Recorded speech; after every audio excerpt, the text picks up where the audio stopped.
مولوي صاحب حاجي نور محمد یوسف بی او عبدالولي صاحب او محمد جان د لوګر ولایت د خواجانګور د کلي څخه لیکي چې د سړي اولاد نوی بلوغ ته ورسېږي او له روژې اوله روژه یې نیولې وي او هغه ماشوم وایي چې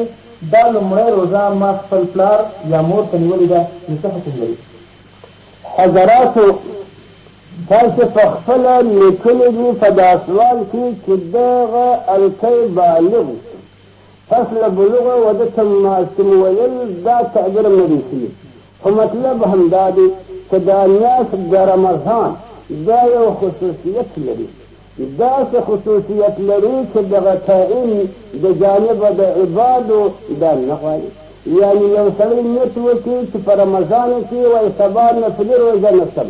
هغه یې دا فرضي ده. سبا روژه نسمه سوا د زما د مور و پلار دي، هغه د هغه فرضي روژه ده، عینا د ده ده.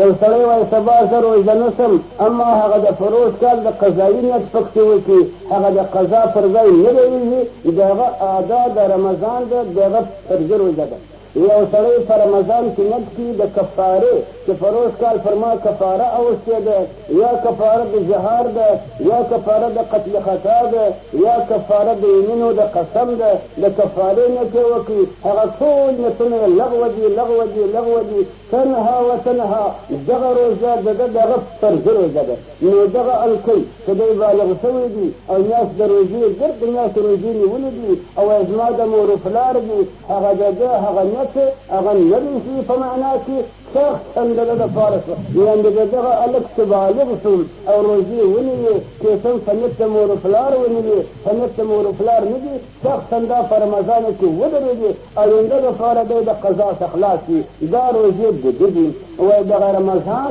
دا داسې حکم لري لکه هغه متوحد فدار، یو سړی تنها په سرای کې یې کاړ ناست وي، هېڅوک بل نشته، نو په دروازه کې چې ورته ودرېږي فلانې کاکو ورنایه کې هم دی، که د په نامه د زید و عمر ورناره کړه هم دی، که د احمد و د محمود په نامه ورناره کړه هم دی. ای هغه سړی تل چې به کور یې په هر تعبیر کې دې ورناره کړه دغه سړی ځینې مراد دی. نو همدغه رنګه حضرت امام صاحب رضی الله عنه فرمایي وایي سړی چې په داخل کې د رمضان دا د رمضان په ورځ کې روژه نشي په هر نیت کې ونیوه، هغه نیت یې نشته، بلکې دا روژه د دغې فرضي په ځای کې درېږي. دغه هلک د ادا او د قضا آینده خلاص ادا یې وکړه، قضا پر ده باندې بیا نشته. والسلام.